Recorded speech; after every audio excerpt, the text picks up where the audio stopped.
मित्रों, बीए भाग प्रथम की इस व्याख्यानमाला में आपका स्वागत है। हम कहानी के बारे में जान रहे थे कि कहानी क्या है, कहानी की परिभाषा क्या है, कहानी का स्वरूप क्या है। यहाँ तक हमने देखने के बाद कहानी के तत्वों पर अपनी बातचीत शुरू की थी और कहानी के तत्व किसे कहते हैं या कहानी का तत्व क्या होता है, और उसके साथ साथ कहानी के कौन कौन से तत्व हैं। हमने 8 कहानी के तत्वों का नाम जाना था। शीर्षक है, कथा वस्तु है, चरित्र चित्रण है, कथोपकथन है, भाषा है, शैली है, वातावरण है और उद्देश्य। तो इस तरह से 8 जो कहानी के तत्व हैं उनके बारे में हमने कल नाम से परिचय प्राप्त किया था, और उसके साथ हमने शीर्षक नामक जो तत्व है उस शीर्षक नामक तत्व पर उसके जो कितने प्रकार हो सकते हैं शीर्षक के, या शीर्षक के कौन कौन से गुण होने चाहिए, वो भी जानकारी हमने कल प्राप्त कर ली थी। आज हम उसके बाद के तत्वों पर कुछ जानकारी लेंगे। दूसरा जो तत्व कहानी का जो आता है वो है कथा वस्तु या कथानक। क्या है? कथा वस्तु या कथानक। कहानी का ये सबसे महत्वपूर्ण और सबसे अनिवार्य अंग होता है। ये मेरा भी मानना है, और अन्य जो बहुत से विद्वान हमारे हिंदी के हुए हैं और हिंदी के अलावा अन्य जो भाषाएं हैं उनमें भी कहानी चलती है परंपरा, उन सब का भी ये मानना है कि कहानी का सबसे महत्वपूर्ण अंग जो है वो कथा वस्तु या कथानक ही होता है।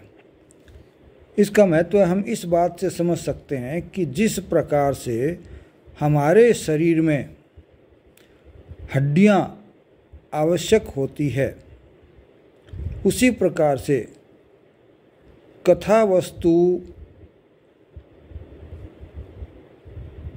कहानी के लिए ढांचे का काम करती है। जिस तरह से कंकाल मनुष्य के शरीर के लिए ढांचे का काम करता है, उसी तरह से कथा वस्तु जो है वो कहानी के ढांचे का काम करती है, अर्थात उसके बिना कहानी अपना स्वरूप नहीं ले सकती। तो ये तो हुआ कथानक की आवश्यकता कहाँ है, कैसे है, वो हमने जानी, और इससे ही पता लग गया कि कथा वस्तु होती क्या है। अभी है कि कथा वस्तु को यदि हम समझना चाहें तो कथा वस्तु क्या एक ही होती है, एक एकल रूप में जानी जा सकती है, या अध्ययन के लिहाज से मैं चाहूँगा कि हम इसको 2 भागों में बांटें। तो दो भागों में बांटें तो कथा वस्तु 2 हिस्सों में बंटी होती है। कथा वस्तु के 2 भाग किए जा सकते हैं। एक तो होता है कथांश,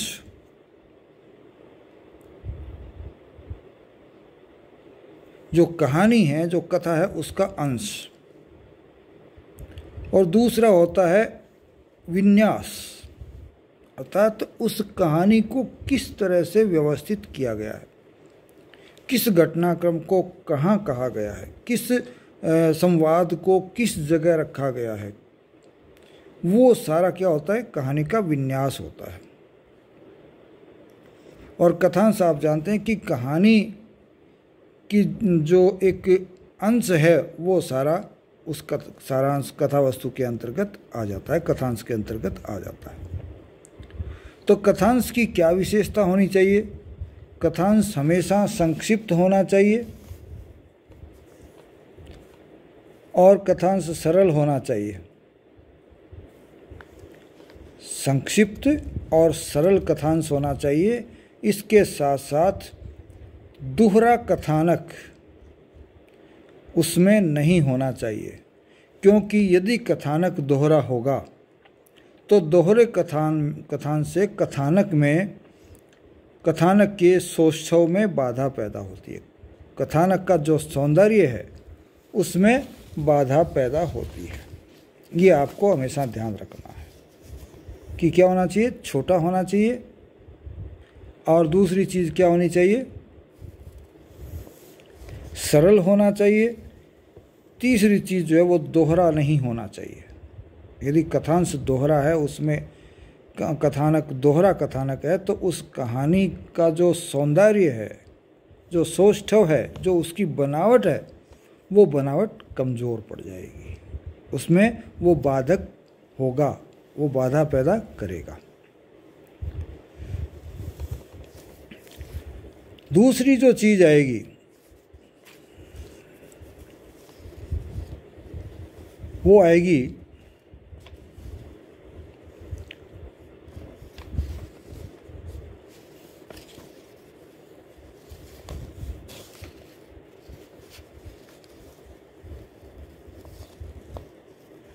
कथानक का विन्यास। पहली थी कथांश, दूसरा है कथानक का विन्यास। विन्यास मैंने बता दिया कि क्या होता है। अब मैं इसको थोड़ा सा और व्यवस्थित रूप से आपको बताऊंगा कि इसके अंतर्गत कहानी का विकास क्रम दर्शाया जाता है कि कहानी आगे से आगे कैसे बढ़ती जाती है, वो क्रम इसमें दर्शाया जाता है। जैसे कहानी प्रारंभ कैसे हुई, कहानी का उत्कर्ष कैसे हुआ, अर्थात विकास करती करती कैसे आगे बढ़ी, और किस प्रकार फिर उस कहानी का समापन होता है या उसका अंत होता है। तो ये विन्यास के अंतर्गत आते हैं, और इस विन्यास के आधार पर कहानी के कथानक को 3 भागों में बांटा जा सकता है। पहला भाग है कथानक या कहानी का प्रारंभ, दूसरा भाग है कहानी का उत्कर्ष, विकास एवं उत्कर्ष, और तीसरा जो भाग है वो है कहानी का समापन या कहानी का अंत। तो इस तरह से 3 हिस्सों में कहानी बंटकर चलती है। प्रारंभ, कहानी को प्रारंभ किया जाता है, फिर घटनाक्रम के माध्यम से कहानी को धीरे धीरे आगे बढ़ा करके उत्कर्ष की तरफ ले जाया जाता है, और उत्कर्ष के पश्चात हम सब जानते हैं कि वापस अवसान का समय आता है। वो कहानी का एक निश्चित शिक्षा देते हुए, अपनी बात को पूर्ण करते हुए कहानी अपने समापन की तरफ चली जाती है। तो इस प्रकार से हम देखते हैं कि कथानक में 3 भाग होते हैं। अब आता है कि कथानक की विशेषता कौन सी हो सकती है, या कथानक के लक्ष्य क्या होंगे। भाई कथानक लिखते हैं तो कोई ना कोई विशेषता के साथ लिखे जाएंगे, या कोई ना कोई उद्देश्य या कोई ना कोई लक्ष्य को लेकर के चला जाएगा। तो यहाँ उस कथानक की विशेषता क्या होगी या उसका अंतिम लक्ष्य क्या होगा वो हम जानेंगे। तो पहली जो बात होगी कथानक की विशेषता की, मान लीजिए वो होगी समष्टि प्रभाव या प्रभावान्विति, कि कहानी का प्रभाव जो है वो पूरी तरह से पड़े, अर्थात प्रभावान्विति हो, कहानी पूरी तरह से प्रभाव डालने वाली हो, उसमें जो प्रभाव पड़ता है उसकी अन्विति, एकता उसमें होनी चाहिए।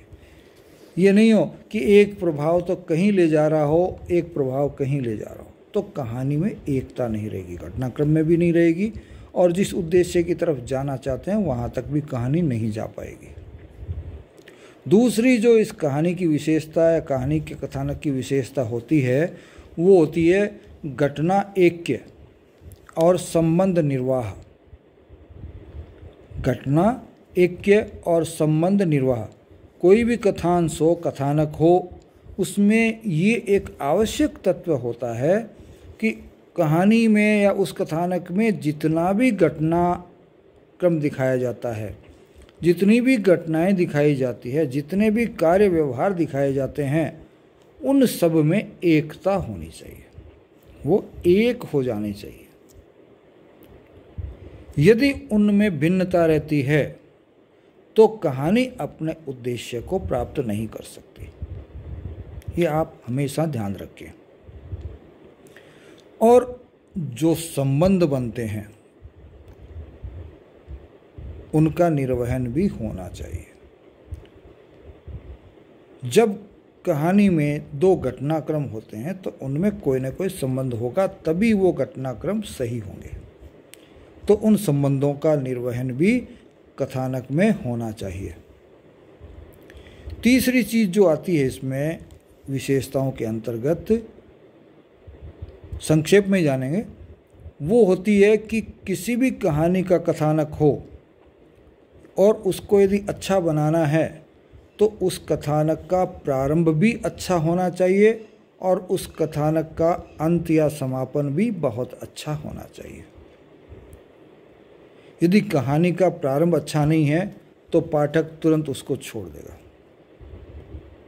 आगे पढ़ेगा ही नहीं। लेकिन कई बार ऐसा होता है कि कहानी का प्रारंभ तो ठीक होता है, लेकिन जैसे जैसे कहानी पढ़ते पाठक आगे बढ़ता है, लेकिन अंत तक आते आते कहानी बिखर जाती है, उसका अंत जो है वो प्रभावपूर्ण नहीं होता, तो वहाँ आकर के कहानी अपना प्रभाव पूरी तरह से खो देती है। तो प्रारंभ और अंत दोनों जो है कहानी के प्रभावपूर्ण होने चाहिए, और ये उसी तरह से होना चाहिए जैसे कि घुड़दौड़ में घोड़ों की गति होती है। घुड़दौड़ में आप लोगों का तो पता नहीं जानकारी है या नहीं, जैसे, लेकिन जितनी जानकारी मैंने प्राप्त की है वो ये प्राप्त की है कि घोड़ा घुड़दौड़ में यदि शुरू में अच्छा दौड़ पड़ता है तो आधी रेस वो जीत लेता है, आधी बची हुई रेस का पता लगता है दौड़ के अंत में। अर्थात वहाँ जो घोड़ा अपनी स्टेमिना बनाए रखता है, अपनी गति को बनाए रखता है, अपनी लय को बनाए रखता है, वो घोड़ा उस घुड़दौड़ में जीतता है।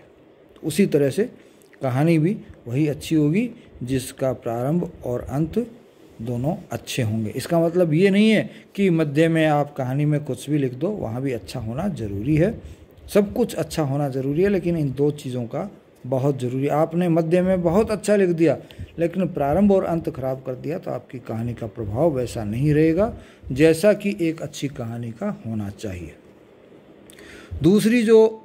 तीसरा जो तत्व कहानी का आता है वो है पात्र और चरित्र चित्रण।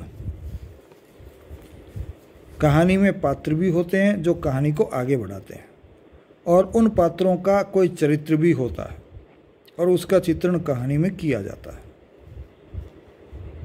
तो हम कह सकते हैं कि कहानी में विषय का प्रतिपादन पात्रों के माध्यम से ही होता है। यदि पात्र नहीं होंगे तो कहानी के विषय को आगे नहीं बढ़ाया जा सकेगा, कहानी के विषय का प्रतिपादन नहीं किया जा सकेगा। अतः इन पात्रों के नामकरण के साथ साथ, अर्थात इन पात्रों का कोई ना कोई नाम भी दिया जाता है, तो उस नामकरण के साथ साथ चरित्र की विशेषताओं का उद्घाटन भी कहानी में होता है।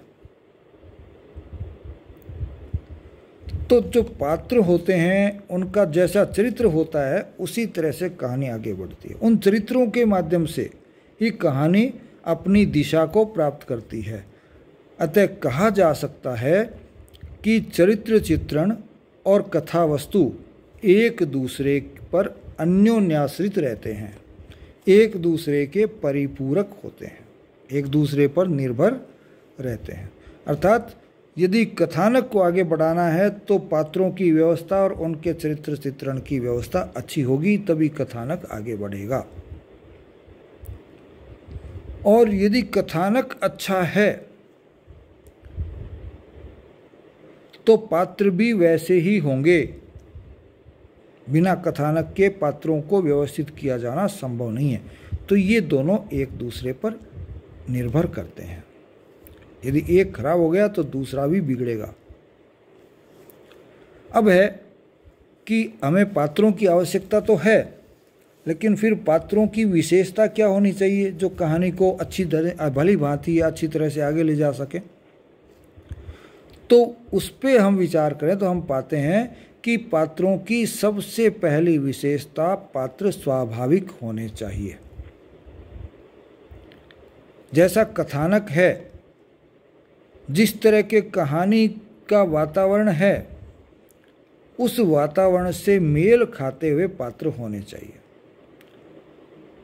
पात्र ऐसे नहीं लगने चाहिए जैसे वो कृत्रिम हो, जबरदस्ती थोपे गए हों। तो इस तरह के पात्र होंगे तो हमारी कहानी पिछड़ जाएगी, कहानी हमारी पीछे रह जाएगी। दूसरी जो विशेषता होती है मनोवैज्ञानिकता। पात्र जो है वो मन की बात को जानने वाले होने चाहिए, या मनुष्य का जो मन है उस मन की बात को प्रकट करने वाले पात्र होने चाहिए, अर्थात मनोवैज्ञानिकता होनी चाहिए उन पात्रों में। यदि पात्र मनोवैज्ञानिक दृष्टि से नहीं निर्मित किए गए हैं, नहीं पैदा किए गए हैं, नहीं लाए गए हैं, तो वो पात्र फिर कहानी को आगे बढ़ाने में सक्षम नहीं होंगे। तीसरी जो विशेषता होगी वो होगी वास्तविकता। पात्र हमेशा वास्तविक होने चाहिए, उनके नाम भी वास्तविक लगें। ऐसा नहीं हो कि हम जिस दुनिया में रह रहे हैं, जिस वातावरण की बात कर रहे हैं, नाम उसके विपरीत रखें, या उनका चित्रण या उनका वेशभूषा इस तरह की करते हैं कि वो उस काल के अनुसार हो ही नहीं। आप महाभारत काल का पात्र दिखाते हो और उसको शुद्ध देसी राजस्थानी या मारवाड़ी बोलते हुए दिखाते हो। युधिष्ठिर को आप जीन्स और टॉप्स पहने हुए दिखाते हो या हैट पहने हुए दिखाते हो, तो कैसे जमेगा। तो जो वास्तविकता होती है उस समय के कार्य की, उस समय की घटना की, उस समय की परिस्थितियों की, पात्र उसी रूप में हमारे सामने वास्तविक रूप से आने चाहिए। काल्पनिक पात्र हमेशा कहानी को अच्छा नहीं बना पाते। अब है कि पात्रों का जब चरित्र चित्रण हमारे कहानी में होता है तो पात्रों का चरित्र चित्रण निबंधकार एक कहानीकार किस तरह से कर सकता है या किस तरह से करता है। इसके भी 3 तरीके हो सकते हैं। पहला है स्वयं कहानीकार उस पात्र के चरित्र के बारे में बता देता है। इसे हम प्रत्यक्ष प्रणाली के नाम से भी जानते हैं। परिचय के अंतर्गत कहानीकार परिचय दे देता है कि ये पात्र कैसा है। दूसरा है संकेतों के माध्यम से। कहानी में कहानीकार कुछ ऐसे संकेत देता है कि उन संकेतों से पता लग जाता है कि उस पात्र का चरित्र कैसा है, ऊंचा है, उच्च श्रेणी का है या निम्न श्रेणी का है, बुरा है या अच्छा है, दुर्जन है या सज्जन है, आलसी है या कामचोर है। तो उसका संकेत दिया जाता है और संकेत के माध्यम से उस कहानी के पात्र का चित्रण किया जाता है। तीसरा जो होता है वो होता है पात्रों के पारस्परिक वार्तालाप द्वारा। पात्रों के पारस्परिक वार्तालाप द्वारा कहानी में पात्रों का आपस में जो संवाद होता है, जो बातचीत होती है, उसके माध्यम से भी कहानी के पात्र के चरित्र का हमको पता लग जाता है। एक चौथा प्रकार और हो सकता है, वो है घटना या कार्य व्यापार द्वारा। कोई घटना घटती है, उसमें वो पात्र किस तरह से कार्य करता है, उस कार्य व्यापार के आधार पर भी उस पात्र का चरित्र चित्रित हो जाता है। तो इस तरह से कहानीकार अपने पात्रों का 4 प्रकार से चरित्र चित्रण कर सकता है। अब है चरित्र विश्लेषण की पद्धतियां।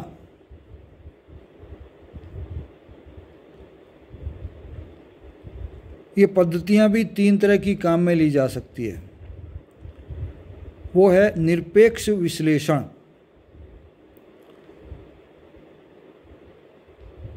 इसमें एक पात्र दूसरे पात्र का विश्लेषण करता है। जैसे 2 पात्र हैं तो एक पात्र दूसरे पात्र के बारे में सोचता है, बात करता है, बताता है। तो ये है एक पक्ष द्वारा दूसरे पक्ष का विश्लेषण, इसे कहते हैं निरपेक्ष विश्लेषण। आत्मविश्लेषण एक दूसरी पद्धति है। उसमें पात्र स्वयं के बारे में ही अपने चरित्र को उजागर करता है। और तीसरा तरीका है मानसिक ऊहापोह द्वारा चरित्र का विश्लेषण। व्यक्ति या पात्र मानसिक ऊहापोह में, दुविधा में रहता है, उसके माध्यम से भी पात्र का चरित्र चित्रण उस पद्धति से किया जा सकता है। तो इस तरह से आज हमने 2 तत्व जो कहानी के हैं उनके बारे में अध्ययन किया। पहला तत्व था कथावस्तु और दूसरा था चरित्र पात्र एवं चरित्र चित्रण। तो हमने देखा कि कथावस्तु में क्या होता है, कथावस्तु की कौन सी विशेषताएं होती है, कथावस्तु के कितने चरण हो सकते हैं, वो सारी जानकारियां हमने इसके अंतर्गत ली। और इसी प्रकार से पात्र एवं चरित्र चित्रण में भी हमने देखा कि इनका क्या उपयोग हो सकता है, इन पात्रों की क्या विशेषता होनी चाहिए, इन पात्रों का विश्लेषण या इनके चरित्र के साधन कौन कौन से हो सकते हैं, कि ऐसे कौन से माध्यम हैं जिससे कि पात्र का चरित्र हमारे सामने उजागर किया जा सके। फिर साधनों के साथ साथ एक पद्धति होती है, कौन सी पद्धति से उनका जो है चरित्र का चित्रण किया जाएगा, वो अध्ययन हमने आज इसके अंतर्गत किया। इसी के साथ आगे का अध्ययन हम अगले व्याख्यान में करेंगे। मैं आज अपनी बात को यहीं विराम देता हूँ। जय हिंद।